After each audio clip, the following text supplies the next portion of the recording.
Welcome to the Got Invention Show. I'm your host, Brian Freed, and today our guest is Sandy Bastien. She is the inventor of BabaLID and Baby Bottle. Welcome to the show, Sandy. How are you? I'm doing great. Thanks for having me. Nice to meet you. So why don't you tell us who you are and where you're from and what your problem was that you came up with a new invention?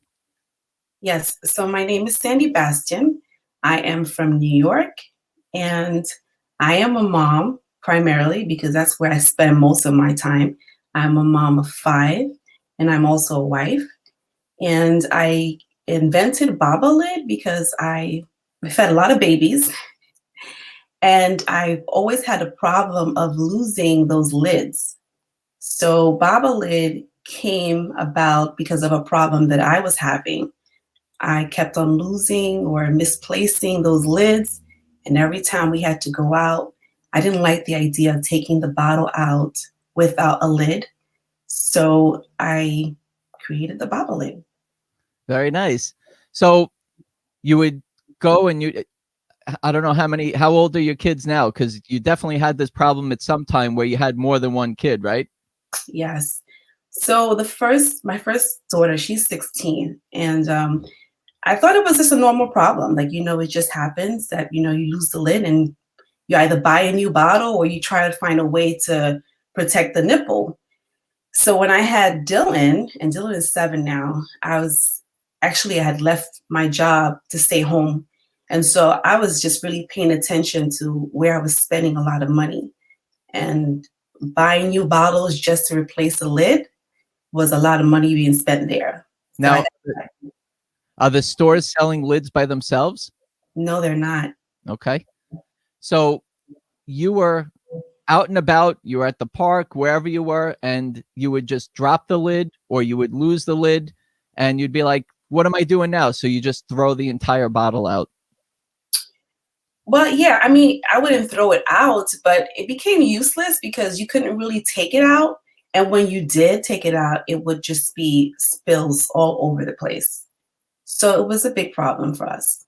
And you wanted to protect it also. You want it to be sanitary. So it's just open and it's spilling. All right. So there came your invention of the BabaLID. So show us what you got. So what I have here, this is the 5-ounce BabaLID baby bottle. You can see it. Yep. And so the bottle, you're able to take the lid off and attach it to the bottom. And this part over here can be removed. So you can use it with or without the bottle, but I prefer to use it with the bottle because it's kind of a reminder to bring the lid to the bottom, but it can easily be removed. Now this is a prototype, so we're still working on getting something easier to take it off, take this part off here. I'm sorry. Oh, that's okay. That's the hook, I guess, that's going to keep the lid from the bottle itself. Okay, got it. So you took, okay. Let's see the lid back on top.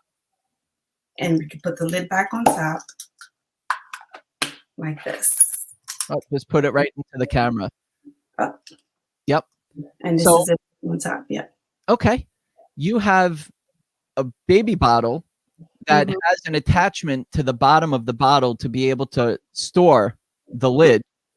And then if you do drop it or let go and it doesn't make it to the bottom of that platform there, you also have it on kind of like a string or whatever, nylon, that it won't disappear. Exactly. That's the whole idea. We don't want to disappear because once you take it off, that's when that happens. The separation happens. So we want to find a way. We found a way to keep the lid together because that's the only part that gets lost. The nipple never gets lost. The ring never gets lost. The bottle never gets lost. Just the lid, because you're always separating it from the bottle. So when you came up with this idea, did you think about possibly adding some kind of feature to existing bottles to be able to keep that lid together? Or did you say, you know what, I just want to create a whole new bottle in a whole new way?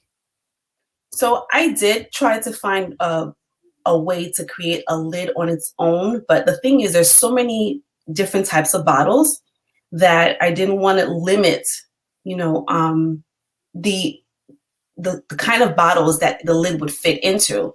So I figure creating a whole new category, not category, but creating a bottle that allows you to secure the lid was the best route to go.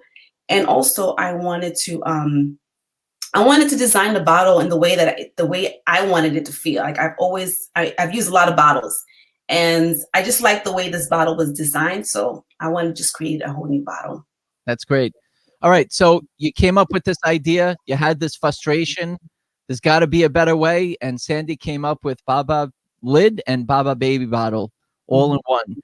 When you came up with this idea, what was the first thing that you did? Were you excited? Did you have that feeling in your stomach, like of emotion, like, oh my goodness, I think I just came up with this amazing idea? Tell us about that first feeling you had.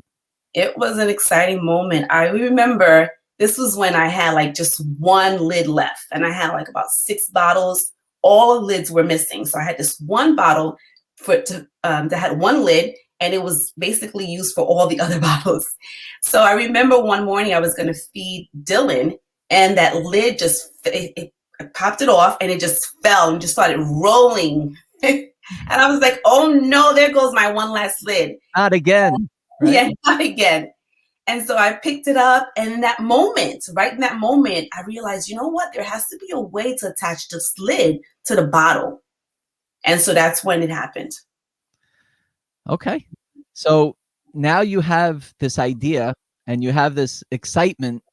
What did you do after that? Did you go out and go shopping or really look around, or have you been looking around the whole time that this was happening to you? I've been looking around, but I've also been a mom before, so I know there wasn't any. And then when the idea came to my mind, the first person I shared it with was my husband. I was like, I have this great idea of a bottle that you can put the lid on the bottom. And so he got excited about it too. And we got to work. I went online and I looked up, actually, I always heard about Inventor. And that's where I started. I started my journey with them. Okay. And when you were doing your search online, I guess, or you went into the stores, did you find anything similar or any way to attach the lid to the bottle? No, there wasn't any bottle that allows you to attach the lid to the bottle. Every bottle, they were all good bottles, but none of them allow you to secure the lid where you wouldn't lose it. Okay. So you did your search. Did you do a patent search? Did you get into any intellectual property type of experience there? Yes, we did a patentability search, and it came back that there wasn't anything in the market or that was being patented like the BabaLID. There were bottles that had similar things, but nothing like the BabaLID baby bottle. Okay.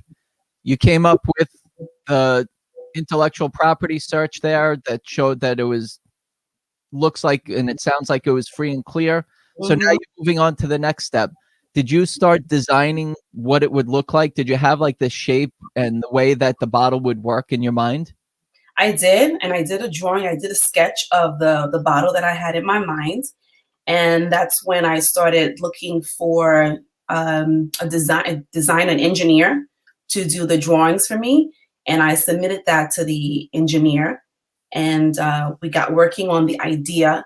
But there, I wasn't really clear on what I wanted. I just knew what the concept was. I wasn't really clear on how I wanted the bottle to look, but I knew I wanted a bottle that allows me to attach the lid to the bottom with the tether. Did you realize at this point how much you're gonna get, what you're gonna get yourself into right now? So, right, you're going in and you have to find an engineer. And how did you find one, or what did you do to look one up? Surprisingly, I did another Google search and I found someone local, but I wasn't the engineer that did all the work for me that got me to this stage here.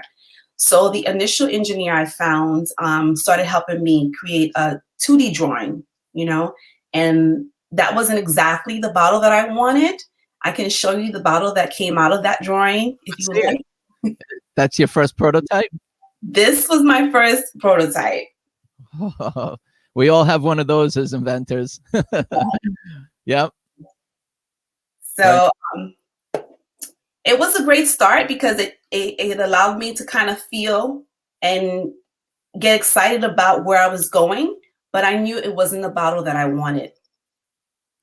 And that was just a plain shape. So did you have some inspiration from other bottles? Like, what did you, now you realize that you have to take your, or at least split up your mommy cap, and now you're an inventor also, and now you have to figure out, listen, it's not just coming up with the idea. Now you have to actually develop it, and people are going to do what you tell them to do, or just give them the idea and then be able to help them help you through it. So how did the inspiration of the shape take place? Because from that prototype that you showed to the final one, or your most recent prototype, it looks quite different.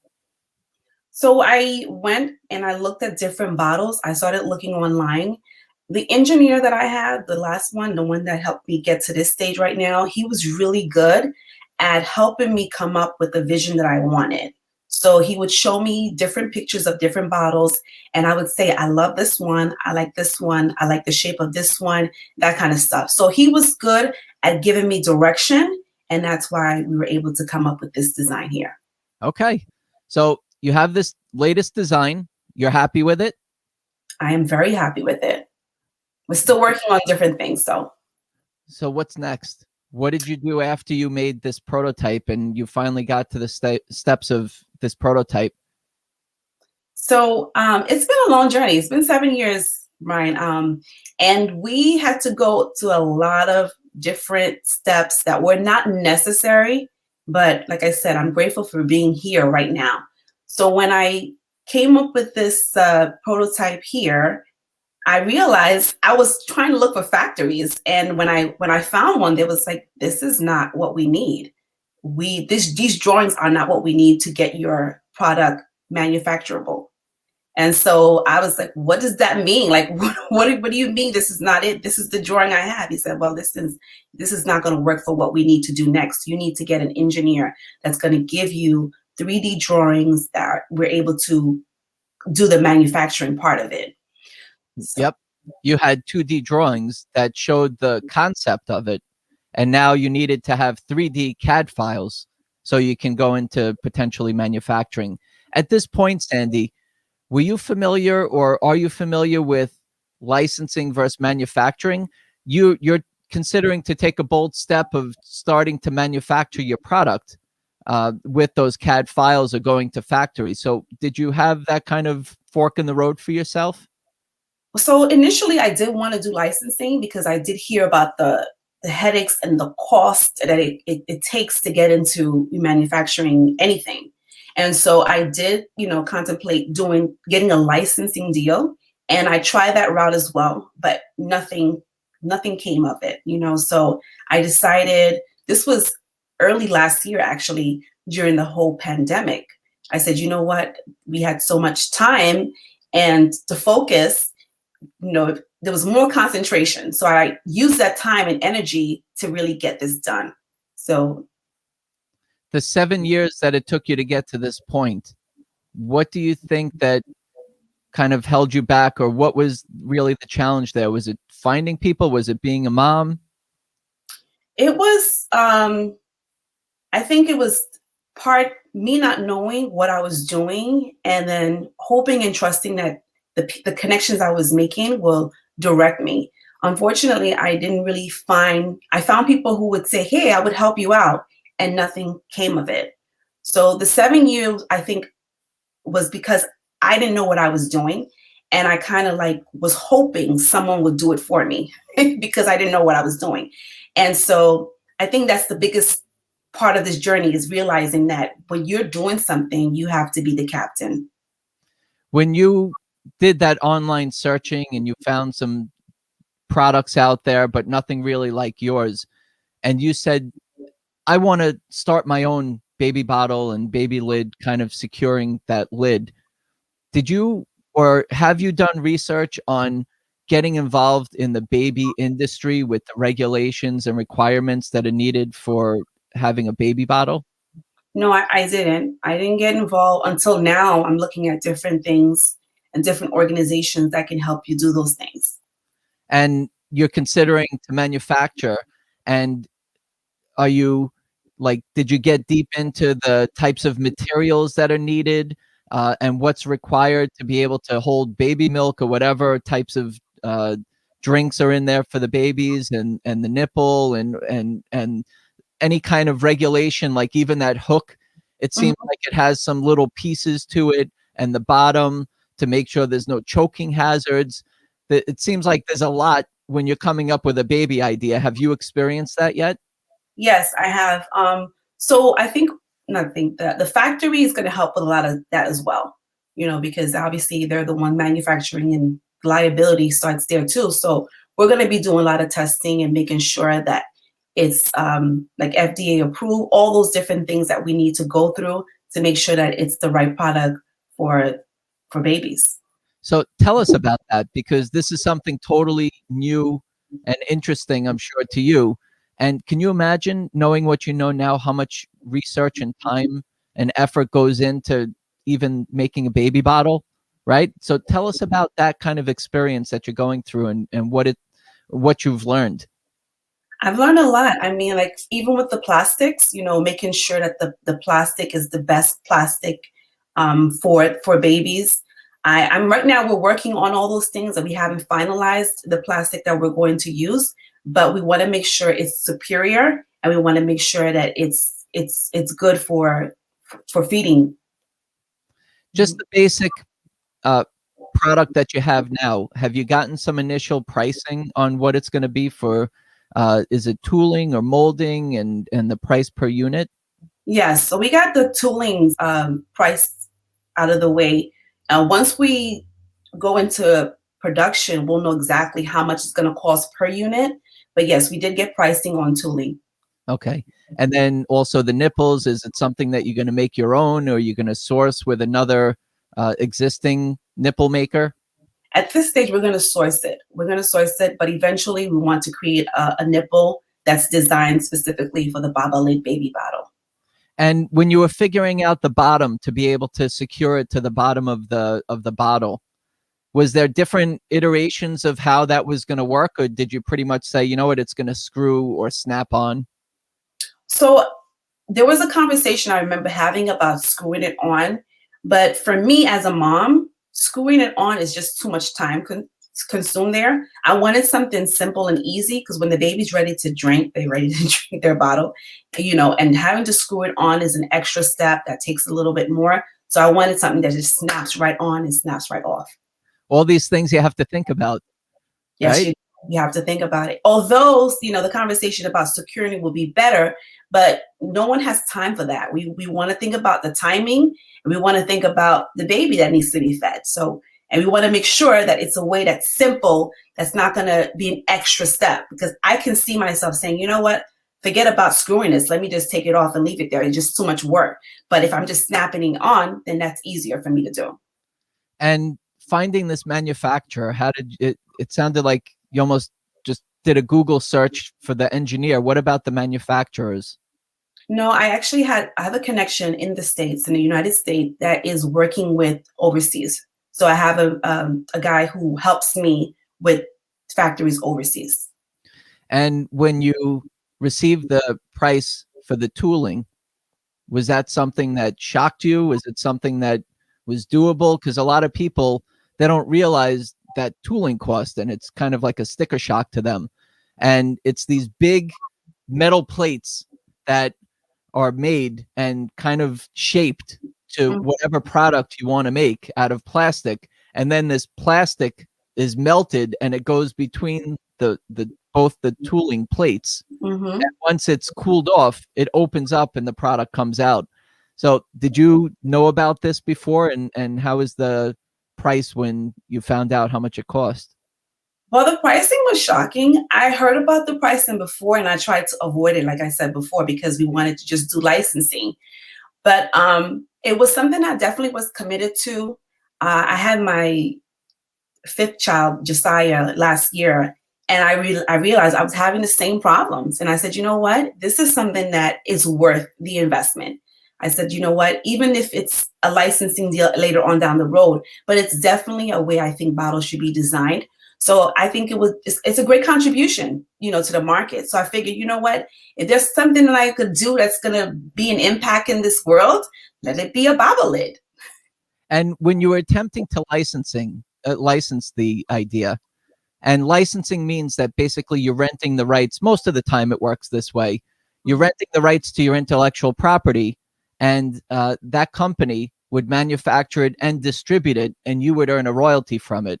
When you showed it to these companies, did you receive any feedback, or what was it that was the turning point to say, you know what, I'm just doing this on my own? So at the time when I was looking for licensing, I didn't have anything. I didn't have a prototype. I just had the idea. So I would share it with some companies that were, helping with licensing deals. And one of the things that they always say is, listen, we want to make sure that it's something that people are actually going to use. I knew I had the problem. I spoke to moms in my circle, but they weren't really convinced. They wanted to see something physical, and at the moment, I didn't have anything. Okay. And it was early in the stage of having this prototype. Now that you have the prototype, would you go back? And there's two different ways to try to attempt to license it. And it sounds like you might have gone to like marketing companies to be able to show it and see if they have a connection. But you could have also, or you still could also go to the companies. If you go into a Walmart or Target or Buy Buy Baby, wherever, and there's baby bottles that are on the shelf or hanging, and you would go to them and you'd say, my name is Sandy, I have this product. Is it something that you'd be interested in licensing? So they're direct, right to the point, and they're the ones that make the decision. Is that something that you would consider now, with knowing that what you know, with all the regulations and the costs and the risk that you're taking, to possibly license it or continue on your quest for manufacturing? Oh, as soon as the licensing deal comes up, I'm taking that. Well, for sure. Well, you're at a big fork in the road then, as I mentioned earlier. Is it something that you're going to license or manufacture? When you're deciding to push that button to manufacture and you're investing in that tooling, I mean, you're kind of making that commitment to manufacture and to go into your own business. And you're responsible for the manufacturing and the distribution and the accounts payable, accounts receivable, right? And also, you mentioned earlier about the almost like the responsibility. The manufacturer is really you. And then you have the manufacturing plant, but at the end of the day, your name is on it being sold to the consumer. So you do have that risk, and you want to make sure that you're compliant, right? Definitely. It's a lot of work. I would have preferred licensing. But you know what? I do realize, as I've gotten to this point with the whole manufacturing process, I'm kind of grateful for it because it has taught me so much. Had I not gone through this part, the manufacturing part, there's a lot of things I would not know. And so it's kind of an asset for me, the lessons I've learned, because it's something that I can pass on to other people that may want to go into this kind of stuff. Tell us about your intellectual property protection. When was it the point where you at least filed your patent pending, right? So you filed for the patent. How was that experience? So I kind of just left everything to the lawyer. I read about it, but I had to just trust that the lawyer that I was hiring is going to do what he is supposed to do. The first patent that I filed was abandoned for whatever reason, but the lawyer, he was kind enough to refile it for me. And so we're patent pending.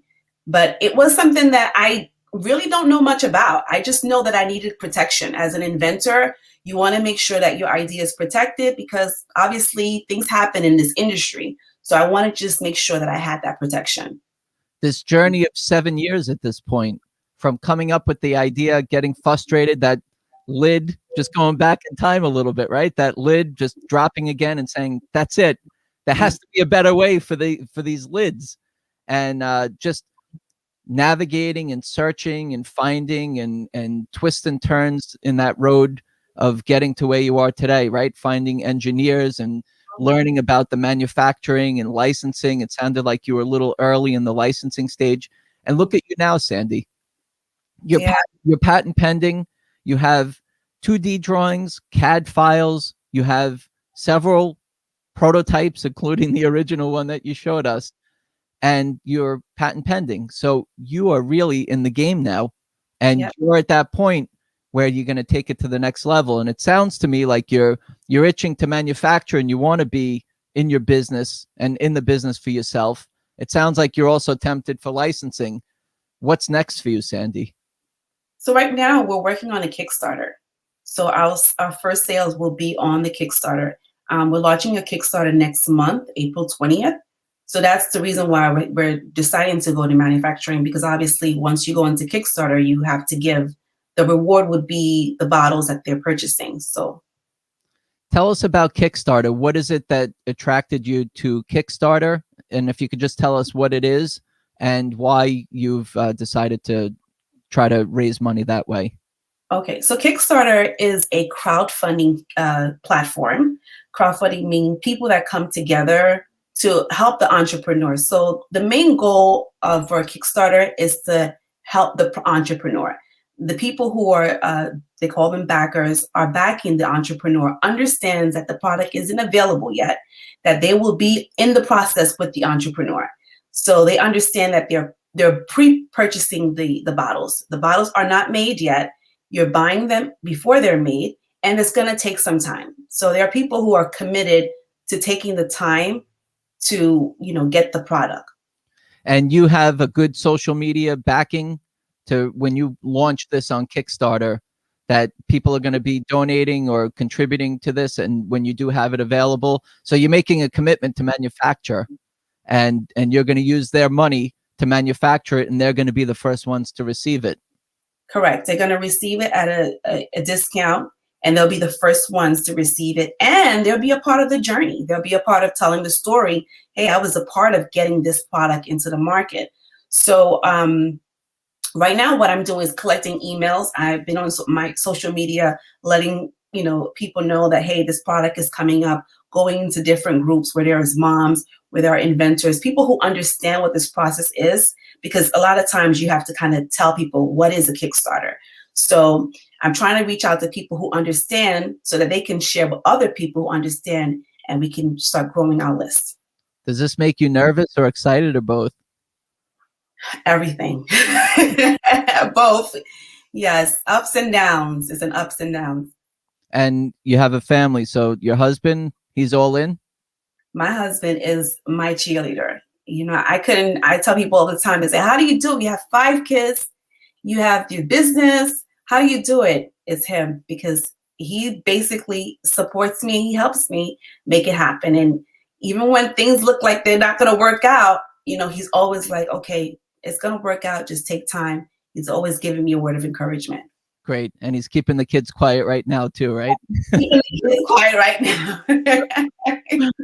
now. Sandy, it's been a journey for you, and now you're launching this Kickstarter campaign. Congratulations. Thank you. Tell us, and tell the inventors and people watching and listening, this journey of yours. If you were to give some words of wisdom to people who come up with an idea, it doesn't matter who you are. You could be a doctor, lawyer, unemployed, student, senior citizen. It doesn't matter. Anybody, any age. Give us some words of wisdom of what it takes to get to this point where you are and the journey that you've been on. In one word, I would say it takes a lot of perseverance. And how that happens is, for me, it's taking responsibility for everything. I hear a lot of people blaming other people. Oh, it didn't work out because so-and-so didn't do their part. On this journey, you have to take full responsibility, whether or not you made the mistake or not.